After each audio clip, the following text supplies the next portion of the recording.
Thank you so much for doing this. Pleasure, thank you. I'll ask you to not avoid the questions, please. Okay. They should be easy. They should be easy. So I've got a few questions first, more about the book, and then I selected a few from Novak Fans because I asked if you could ask something to Novak, what would it be? And I selected like 3 about that. Looking forward to it. Number 1, what would be your top 3 matches of your career so far? Well, Nadal finals Australian Open 2012, Federer finals Wimbledon 2019, and Murray 2016 finals Roland Garros. Just because it was the first Roland Garros I won. And why the 2 others? Because I mean, they were epic in terms of the score, in terms of the time. I mean, it was the longest Grand Slam finals of all time with Nadal, 6 hours in Australia, and of course the 2019 Wimbledon finals against Roger, saving match points, going the distance, being the first players to play 12-all tiebreak in the first year that they changed the rules. So you know, everything that happened during that match was just historical. I mean, it definitely puts that match top 2 of all time for me. Okay, and what would be top 1 then? Well, I can't pick between that one and the one 2012 Australian Open with Nadal. Fair enough. Yes. Thank you. What's the greatest achievement of your career so far? And we're sticking to tennis, not personal life. Well, I think the consistency and enduring on number 1 spot for that many weeks, I think that's probably the greatest achievement that a tennis player, from my eyes, could achieve, because you know, you can win a Grand Slam, you can win 2 Grand Slams, and you can win 3 Grand Slams in a year like I did last year, and almost not make the number 1 in the world. And it went down, I think, in the final few weeks of the season between Medvedev and myself, who was going to clinch the year and number 1. Yeah. So of course, you know, it's always a debate between what's, you know, more important in our sport, what is the greater success, whether it's winning slams or being number 1. Both of those are obviously huge, but I think if I have to pick one, it would be number 1, because it's just it takes and requires a player to play consistently well throughout the entire season on all surfaces in order to be number 1 in the world that year. And then, of course, you know, if you could break records, historical records, and make the most weeks, I mean, that's probably what I would highlight as my greatest achievement. Yeah. Fair enough. I would definitely agree. A moment that you feel was like a turning point in your career? There were a few. Maybe let's talk about recent history. 2010 was you know, one point where I was talking about it. I think, you know, people know, who follow me and follow tennis, that, you know, I was thinking about leaving tennis at that point, and you know, was struggling to really break through and win more slams and break the dominance of Nadal and Federer. And you know, those 3 years between 2008 and beginning of 2011, you know, I was very successful. I was number 3 in the world, but you know, it wasn't enough for me. You know, I felt like, okay, you know, I won a slam, but I need to achieve my dream, which is, you know, winning Wimbledon and becoming number 1. And the way that the Nadal and Federer were playing, it was just, you know, it didn't look so realistic at the time for me. So I was going through a lot of doubtful moments, and you know, I was very concerned, and I just felt like that was the turning point. You know, Roland Garros, I was 2-2 up in quarters against Meltzer, and I lost. And then I played semis of Wimbledon, and then I start to, kind of believe in myself a little bit more. I did work on my technique of the serve and just, building step by step. And I think Davis Cup win, 2010, was one of the most important wins I ever had in my career.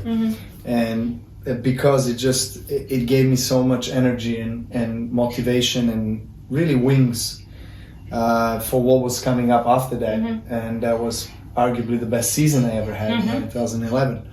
And going on a streak for almost 6 months without losing a match, it was incredible, really. So that was one of the biggest turning points I ever had, and the other one was probably 2018 when I had an injury and surgery of the elbow, and then coming back and dropping to out of top 20 in the world, and then trying to build my way up.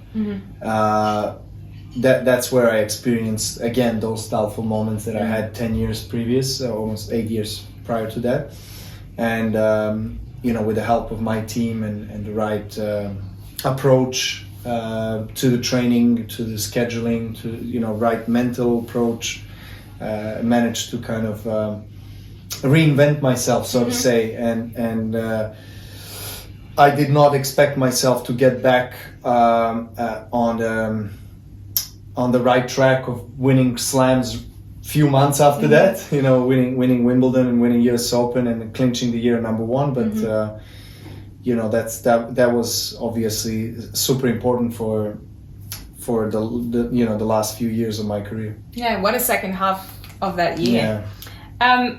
Now, what are your advice to kids or young players who want to become pro tennis players? Well, I always like to say to the younger tennis players that it's important to always keep the connection with the source of why you started playing tennis. It's love.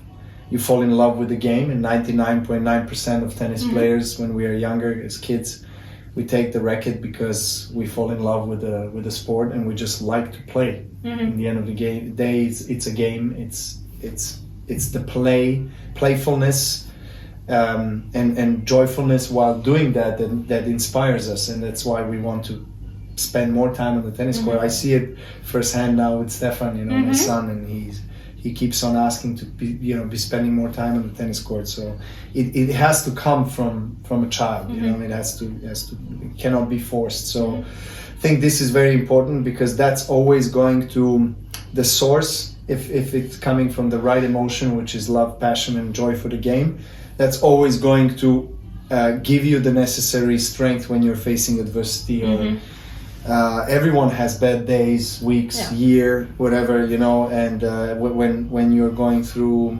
doubtful moments and questioning whether that's the life path that you want to be on, I think connecting with that and draws the right energy that you can direct into motivating yourself, inspiring yourself, surrounding yourself with the good people, with the right people for you, because it's all relative, it's all subjective, who is good for who. You just have to always really be mindful of the importance of the team of people around you. Even though you're part of the individual sport, it's still a team effort. And so having the people that really bring good energy to you, that you like spending time with, not only the people that know tennis, but also people that really you can call friends, because in the end of the day, you need to feel comfortable with people that you're traveling with, because you're going to spend a lot of time with them. Whether it's a tennis camp somewhere, like I spent quite a bit of time when, between 12 and 16, 17 years old, when I was in tennis camps, Germany, Italy, States and stuff. So most of the tennis players do that, which is normal at that stage when you're a teenager. So it's important to really, be surrounded with the good, positive energy, optimistic people that really give you the drive. They can also push you, because it's important, to give you the discipline and professionalism. So it's connection to the source. It's the right people, and have the long-term and short-term goals, very important to have the clarity. If you don't know where you're, what your goal is, you will not know where you're headed. It's very important to have that clarity. Okay, what is my goal? How do I achieve that goal? Why do I do that? And break it all down, and it's going to be, I guess, easier for you mentally to deal with all the everyday things in life when you have clarity. Okay, thank you. Over your career, you've mentioned meditation as a tool to help concentrate and focus. What would you suggest to people who want to start meditating? Breathe and pray. Okay. Whoever is religious or not religious, so obviously that's very subjective, and I respect that. But I think breathing is something that we all have to do, otherwise we wouldn't be alive.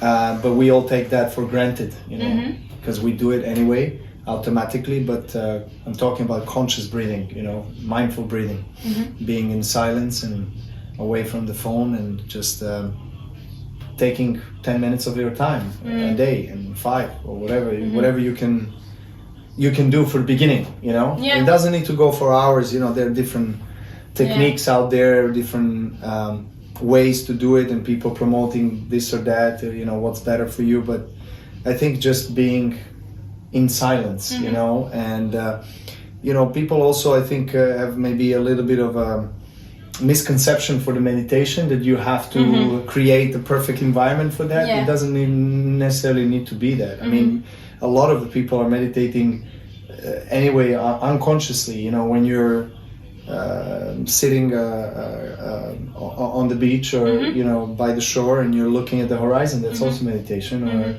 you're drawing something, that's also meditation. Or looking at the stars, that's meditation. Everything is meditation. Is just presence. It's just being where you are, and just understanding, accepting that you have thoughts here and there. You can't block the thoughts. That's very important. I when I started, I thought, okay, I'll be able to control my thoughts. It's not possible.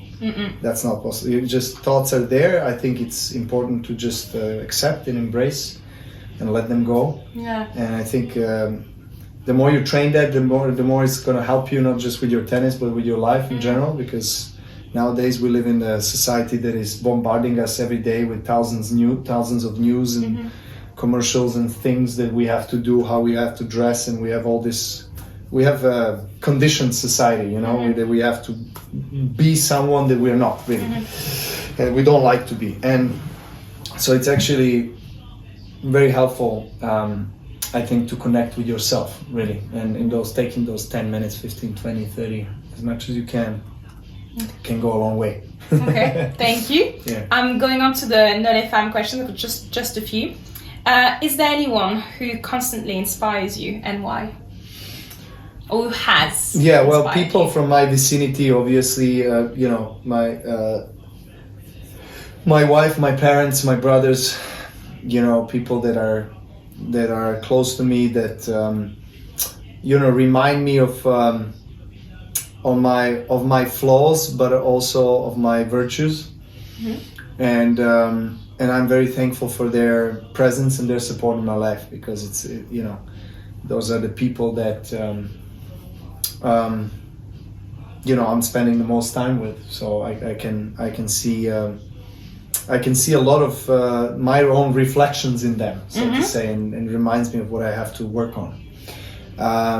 But in terms of the outside world, so to say, outside of my family, there are obviously a lot of athletes and different people that are really inspiring with their achievements, their grit, their attitudes, their behaviors.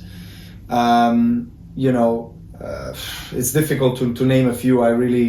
It really goes in waves for me, so to say. I get inspired by somebody, and I don't idolize anyone so much that I just have to follow this person or that person, because of there are a lot of inspirational talkers, motivational or inspirational speakers that I like to listen. But I don't want to name someone and then people think, okay, he's He's following whatever he's that person following says, only yeah. that path. It's not really like that. I like to pick the best from someone, you know, and just listen to something, make a note, remember that, and apply it in my life. I think it's great because that the good thing about the technological era that we live in is that you have access to a lot of information and a lot of people out there, and it's just, again, it's very important to balance that. When you get that, okay, how is that applicable to my life, to who I am, to my personality, and then move on from that, you know, because if you blindly following something, it's, you know, from my experience, it hasn't always been the best option. Okay. How important do you think it is to give back to the community? Well, I mean, that's essential because in the end of the day, you know, we are social beings, so we, you know, I mean, at least in my experience, you know, maybe for some people it's different. I mean, I like to isolate and have time for myself, but then, you know, I like to be surrounded with people, of course, and remember the days of growing up in Serbia and the difficulties that I had to go through, and all of my people, and there's still a lot of people suffering, not just in my country but worldwide, and we see what's going on with this world. You know, at times it's, you know, we just feel like, I mean, why are we living in such a